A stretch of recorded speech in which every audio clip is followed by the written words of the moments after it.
Good day, educators and learners. Welcome to our podcast, a special edition of Curriculum Chronicles, from Basic Education Curriculum to MATATAG. I'm Arian Phil Mendoza, your moderator for today's podcast. Today, we are gathered to look back and analyze the journey of Philippine education. We have with us representatives of the major curriculum reforms, Ms. Chavez for Basic Education Curriculum, Ms. Dumdum for 3rd Elementary Education Project, Mr. Labrador for Secondary Education Development and Improvement Project, Mr. Quinones for Enhanced Basic Education or the K-12, and Ms. Guadalupe for MATATAG Curriculum. Let's find out what worked, what didn't, and how we evolved from one reform to another. To start, let us understand the why behind each reform. So to all panelists, what was the specific problem or gap in education that your particular reform aimed to address? The specific problem that the BEC aimed to address in 2002 was the overcrowded and disconnected curriculum before 2002. At that time, learning was too centered on memorization, and although students were exposed to many topics, they lacked deep understanding and practical skills. So kahit maraming content, hindi naman talaga meaningful learning? Yes, exactly. The issue was not the quantity of lessons, but the quality of understanding. Students were able to cover many topics, but they often failed to apply what they learned in real-life situations. That is why BEC focused on streamlining the curriculum and making learning more connected and practical. As the representative of TEEP, I can say that the main problem we are trying to address was the low quality of elementary education, especially in disadvantaged and rural areas. A lot of students were struggling with basic skills like reading, writing, and numeracy. So this was more about access and equality, especially in underserved communities. Oo, exactly. Beyond the curriculum itself, the challenge was also the learning environment.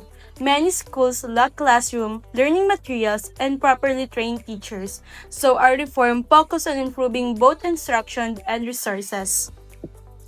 How about SEDIP? The Secondary Education Development and Improvement Project aimed to address the low quality of education and lack of resources in public secondary schools, especially in rural areas. So, similar concern, but at the secondary level? We focus on improving learning materials, teachers training, and school facilities to reduce gaps and improve student performance. The K-12 reform addressed the critical gap of a congested 10 years basic education cycle that failed to prepare students for higher education, employment, or entrepreneurship. Ito talaga yung pinakamalaking system change? Yes, it aims to align Philippine education with international standards and ensure that student development the necessary skills for real work demands. I see. Now, let's hear the MATATAG. The MATATAG curriculum was created to address major learning gaps, especially in foundational skills like reading, writing, and numeracy. So, back to basics. Yes, exactly. Many learners struggle with comprehension even in higher levels, so the focus is strengthening foundational learning gaps and reducing curriculum congestion. How did the social and economic context of your time influence the design of this curriculum? During the time of BEC, there was a growing need for learners who are not just knowledgeable but also critical thinkers and adaptable individuals. Society was shifting toward globalization and information-based work. Therefore, nag-shift kayo. Yes, because of that, the curriculum was designed to move away from pure memorization and toward integrated and practical learning experiences. For TEEP naman, the biggest factor was economic inequality. Many schools in rural areas are severely under-resourced compared to urban schools. So the design of TEEP focused on equity, making sure that the disadvantaged school received support in infrastructure, teacher training, and learning materials. Community involvement was also encouraged because education was seen as a shared responsibility. So kayo naman is nag-focus on equity and you make sure that disadvantaged school will receive support. How about the SEDIP? SEDIP was also shaped by poverty and unequal access to education. Many students in public secondary schools lack opportunities to fully develop academically because of limited resources. So, the program focused on improving school conditions and making learnings more practical and skills-oriented. So the K-12 curriculum was designed to address economic, social, and global pressure by enhancing competencies and producing job-ready graduates. It shifted from a congested content-focused model to a learner-centered, inclusive approach designed for 21st century skills, international competitiveness, and regional economic needs. In terms of the context, MATATAG was influenced by the post-pandemic learning crisis, where learning loss became more visible. Because of this, the curriculum was designed to be simpler, more focused, and realistic, considering the actual classroom situation in the Philippines like limited time, resources, and teacher workload. Curriculum design often shifts between the congestion and comprehensiveness. 2002 basic education aimed to streamline subjects into makabayan clusters. The TEP and SEDIP focused on improving specific learning areas and the questioning content. Meanwhile, K-12 added 2 years and specialized tracks. And the MATATAG aims to make lessons manageable and master foundational skills. How do all these differ in terms of content load, subject organization, and main focus? Among all major curriculum reform, which one do you think found the best balance?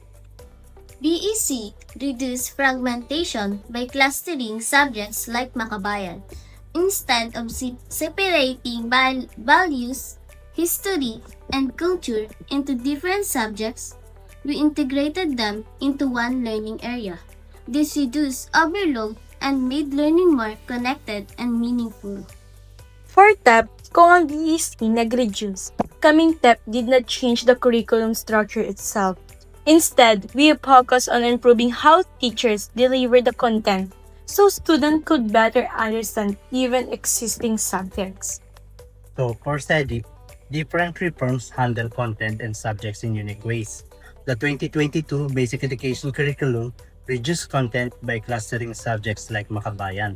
Katulad sa TEP, we focus on improving key subjects areas and strengthening delivery while addressing overload content through better teaching support. So, in terms of balance, MATATAG stands out because it directly addresses content overload while focusing on mastery, making learning more manageable for students. So the K-12 program offered significant advantage over the 10-year basic education.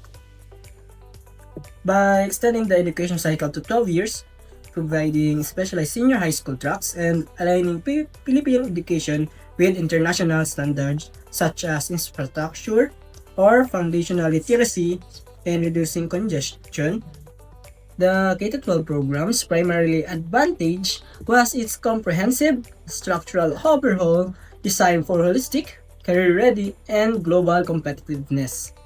Compared to previous reforms, MATATAG focuses on decongesting the curriculum by reducing the number of learning competencies. We reduce the number of competencies and focus on mastery rather than coverage. The goal is not to rush learning but to ensure deep understanding. So, if we look back at all of you, who do you think achieved the best balance? If we look in the brighter side, I think MATATAG curriculum achieves the best balance. Well, Matatag aims to achieve the best balance because it directly addresses overload while ensuring essential skills are mastered. How we teach is just as important as what you teach. To TEP and SEDI representatives, you are known for introducing innovative strategies like interactive learning, bridging programs, and activity-based teaching. How did these projects change the culture of teaching compared to traditional methods? One of our biggest contribution was changing the approach. From traditional lecture-based, we shifted to interactive and based learning. Students become more engaged, many discussion, group work, and hands-on activities.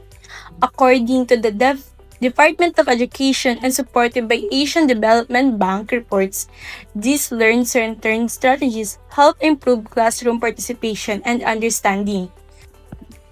We also introduced bridging programs for struggling learners, so mas natutulungan silang makahabol.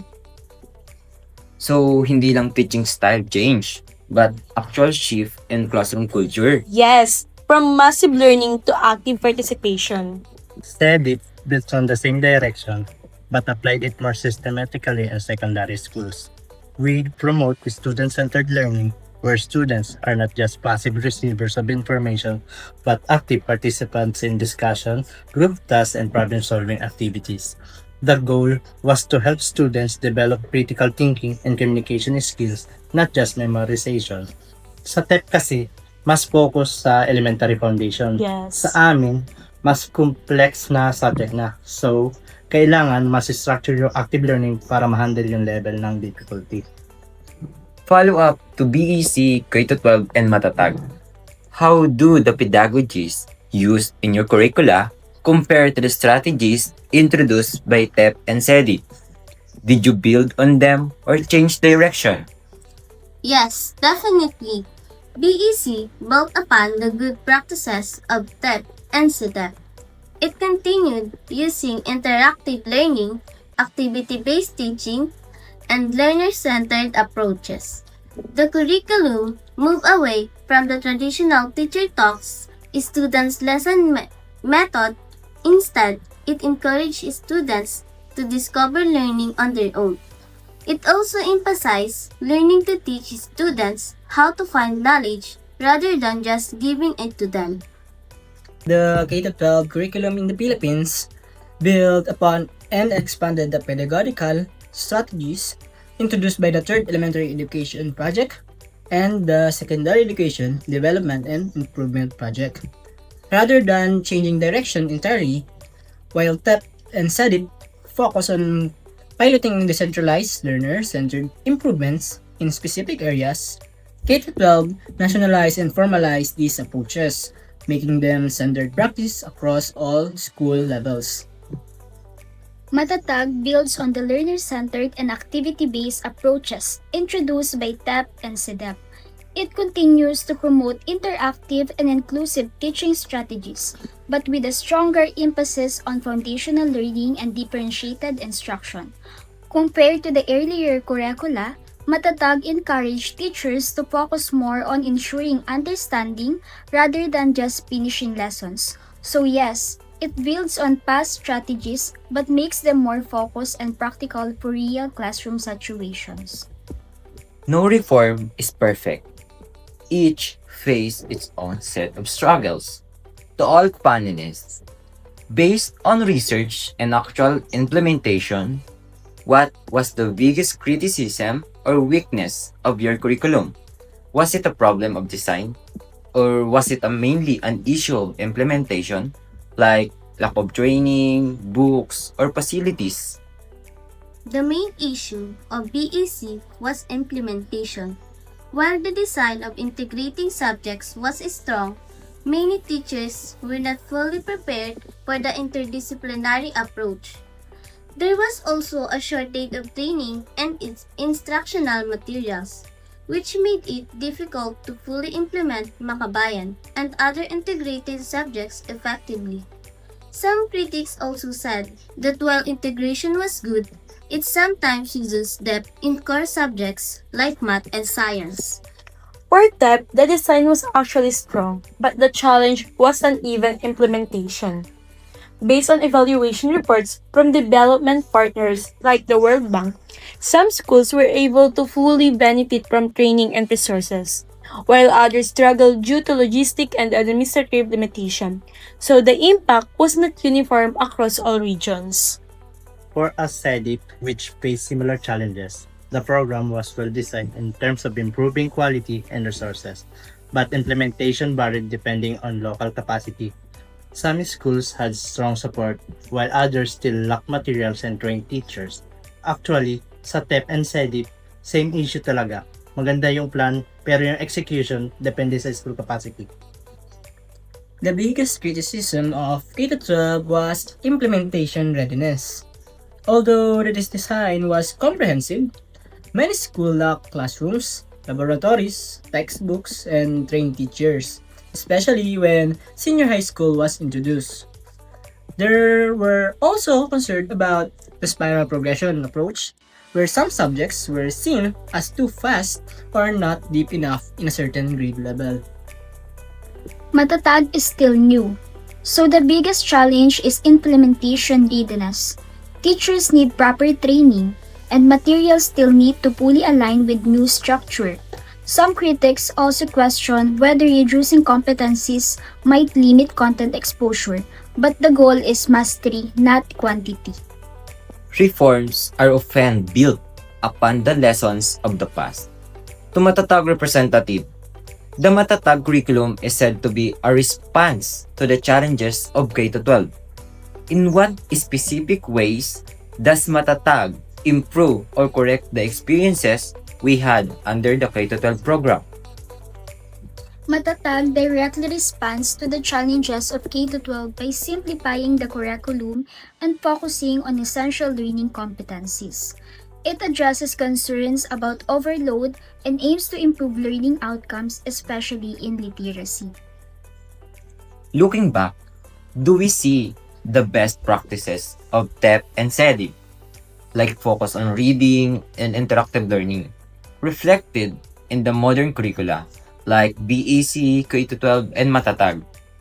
Yes, the idea of decongesting or lightening the curriculum was started then is still being done today in K-12 and MATATAG. Also, the focus on values education and patriotism that was emphasized in Makabayan is still very much alive in the current Araling Panlipunan and ESP subjects. Definitely. Many of the best practices are still present in later reforms. The focus on reading foundational skills and interactive learning continue in BEC, K-12, and even in MATATAG. Studies from the Philippines Institution for Development Studies highlight how early reforms like TEP influenced the direction of modern curricula. So in any way, TEP became one of the foundation of current teaching practices. Yeah, for the SEDIP, the student-centered and activity-based learning approaches are still present today. Modern curricula continue to refine these ideas, especially in MATATAG, where focus is now more on mastery and simplification. For K-12, yes. The core TEEP and SEDIP best practices like focus on reading and interactive or inquiry-based learning didn't disappear. They were scaled up and written into BEC, K-12, and now MATATAG. K-12 in particular was built directly on a lot of SEDIP's playbook. Yes, we can still see the influence of TEP and SEDIP in MATATAG, particularly in the focus on reading skills, interactive learning, and learning engagement.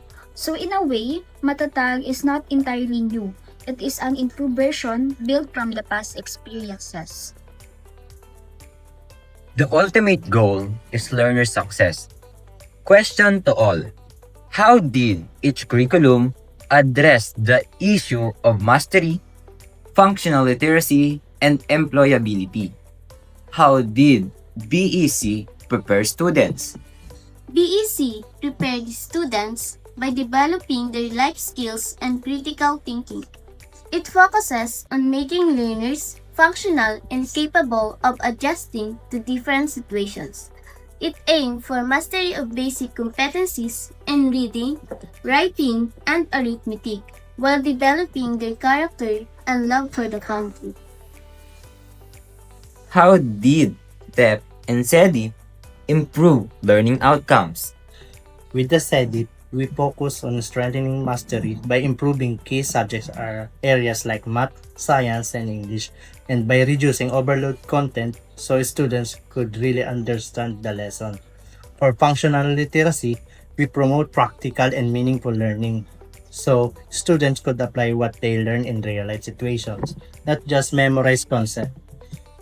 And in terms of employability, our approach to active-based and skill-focused learning helps students develop critical thinking, problem-solving, and communication skills competencies that are useful both in higher education and the workplace.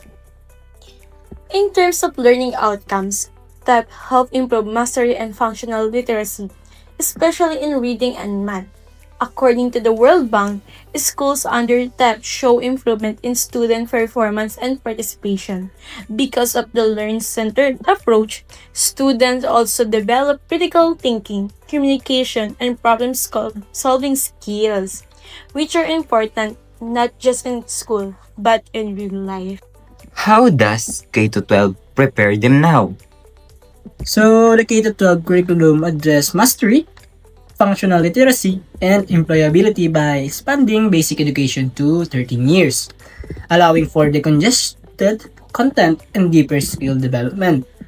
It prepares students through specialized senior high school tracks, other tongue-based instructions, and test the certified vocational skills to ensure students are ready for employment, entrepreneurship, or higher education.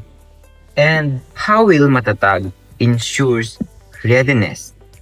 MATATAG ensures learner readiness by focusing on foundational skills like reading, writing, and numeracy, so students build a strong understanding before moving to higher level concepts. It emphasizes mastery over content coverage, giving learner enough time to fully understand lesson instead of rushing through topics. Through differentiated instruction, teacher can support students with different learning needs, helping reduce learning gaps. Overall, MATATAG prepares students not just academically, but also real life by developing functional literacy, critical thinking, and adaptability. Which model produces learners who are truly ready for life after school?